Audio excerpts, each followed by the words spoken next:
ఇవాల్టి కథ ఏనుగు మరియు దాని మిత్రులు. ఒకరోజు ఒంటరి ఏనుగు తనకు స్నేహితుల్ని వెతుకుతూ అడవిలోకి వెళ్ళింది.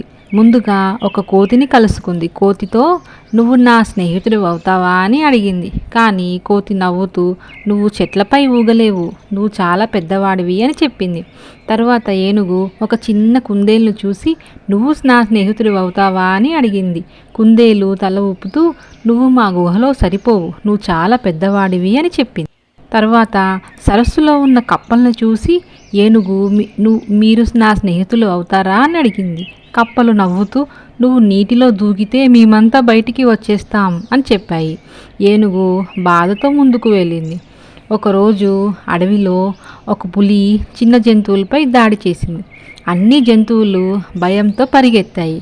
ఏనుగు మాత్రం ధైర్యంగా ముందుకు వచ్చి పులి నా స్నేహితుల్ని వదిలేయి అని హెచ్చరించింది. పులి తల ఊపుతూ నువ్వు నన్ను ఆపగలవా అని గర్జించింది. ఏనుగు తన తొండాన్ని పైకెత్తి గట్టిగా గర్జించింది. దాని శక్తిని చూసి భయపడిన పులి వెంటనే అడవి వదిలి పారిపోయింది.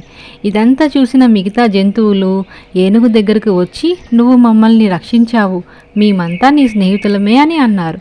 అందరూ సంతోషంగా కలిసి ఉన్నారు. కథలో నీతి ఏంటి? మన రూపం కన్నా మన మంచితనమే ముఖ్యం, మన ధైర్యమే నిజమైన విలువలు.